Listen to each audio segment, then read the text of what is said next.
Hello everyone, it's me Amatul, roll number 16 from MSc Clinical Nutrition and Dietetics, and today I'm going to be talking about challenges to food safety. We have read a lot about food safety in the first chapter, so I'm just going to give you a brief introduction before we get on with the topic. Introduction to food safety.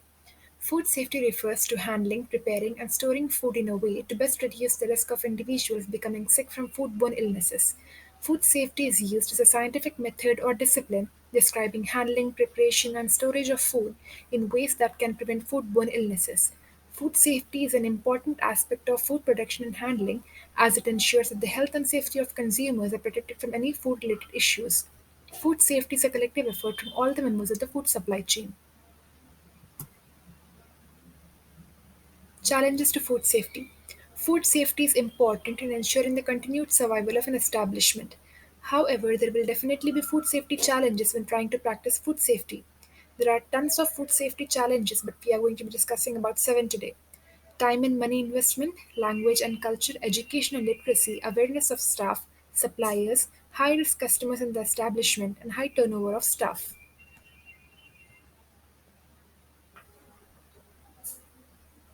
New challenges to food safety will continue to emerge, largely because of changes in food production and supply, including more imported foods, changes in the environment leading to food contamination, better detection of multi state outbreaks, new and emerging bacteria, toxins, and antibiotic resistance, changes in consumer preferences and habits, changes in the test to diagnose foodborne illnesses.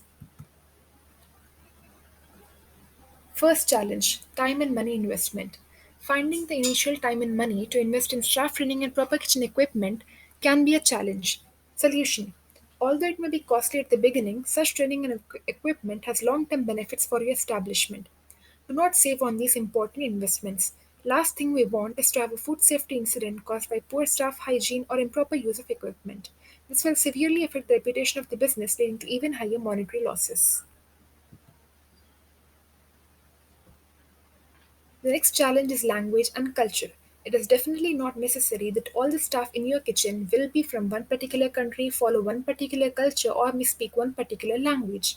The staff may come from different nationalities and cultures where there are varying standards of food handling practices. Solution. It is the role of the head chef to formulate and implement food safety standards that are universally acceptable, and this should also include standard recipes for all the dishes. These standards should then be clearly conveyed to the various kitchen staff through a proper training program. Education and literacy. The kitchen staff may have different education levels and may not understand the cause and effect of their actions.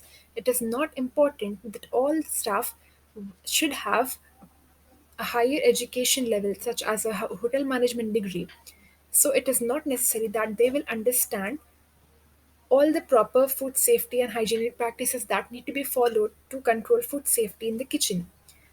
The solution for this is conducting trainings or writing recipes in the simplest way possible so that people of all educational levels can understand, including more visual representations and using more actions to demonstrate different food safety practices. Awareness of staff. The kitchen team may not be fully aware of the possible contaminants that can grow on food and how to prevent them. Solution.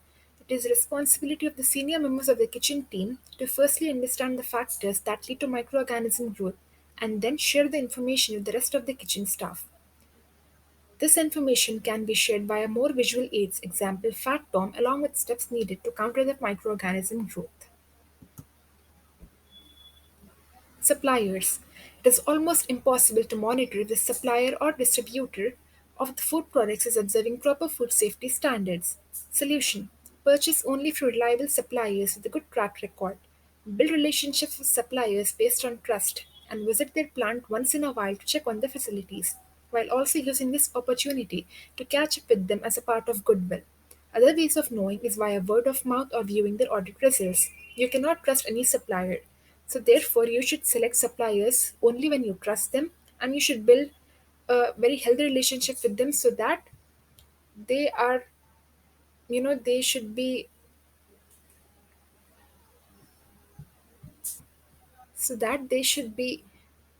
liking your establishment or your relationship with them enough to give you good products.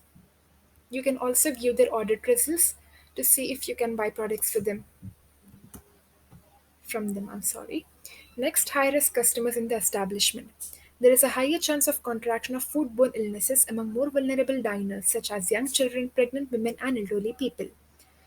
Young children, pregnant women, and elderly people are the high risk customers in any establishment. Therefore, they can easily come in contact with foodborne illnesses as they are more vulnerable. They come under vulnerable group. So the solution for this is you should treat every diner like a high risk customer. Therefore, it is important to adhere to food safety standards at all times. Strict monitoring and constant checks from the senior faculty of the kitchen staff will urge the kitchen staff to remain on their toes and be vigilant. Last but not the least, high turnover of staff. Sorry, high turnover of staff. High turnover of staff is a natural occurrence in the F&B industry. F&B industry means food and beverage industry. This leads to a vicious cycle of never-ending rehiring and retraining of staff on food safety standards. Solution.